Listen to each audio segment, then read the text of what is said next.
জানাচ্ছি।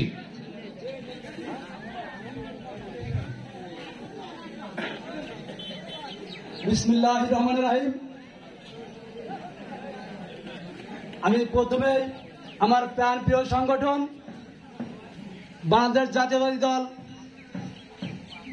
জাতীয়তাবাদী যুব দল ভোয়াল ইউনিয়ন শাখার পক্ষ থেকে আন্তরিক অভিনন্দন এবং শুভেচ্ছা এবং সশ্রদ্ধ সালাম জানাই। আসসালামু আলাইকুম। এখানে মঞ্চে উপস্থিত আমাদের প্রিয় নেতা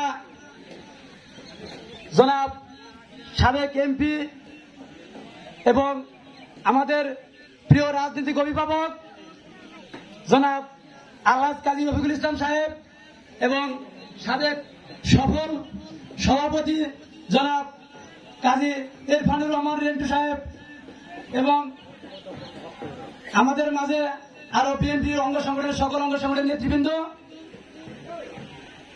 এবং আমার সামনে সমস্ত বিএনপি প্রেমী ভাই ও বন্ধুরা, আসসালামু আলাইকুম।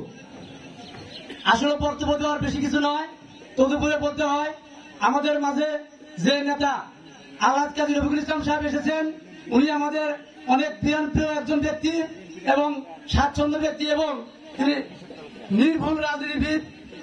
তিনি আমাদের মাঝে বারবার আসেন এবং আমাদের নির্দেশনামূলক কথা বলেন, আমরা তার অনুসারে চলি এবং আমরা আশাবাদ ব্যক্ত করি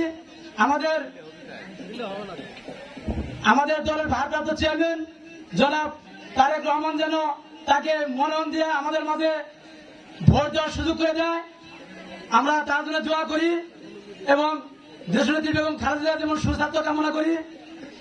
সেই সাথে জনাব আলহাজ কাজী রফিকুল ইসলাম সাহেব আমাদের মাঝে ধানের শীষ প্রতীক নিয়ে আসবেন, এই আশাবাদ ব্যক্ত করে আমি সবার সুস্বাস্থ্য কামনা করে এবং দীর্ঘ কামনা করে আমার বক্তব্য এখানে শেষ করছি। খোদা হাফেজ। শহীদ জিয়াউল হক, দেশনেত্রী বেগম খালেদা জিন্দাবাদ, তারুণ্যের অহংকার তারেক রহমান জিন্দাবাদ।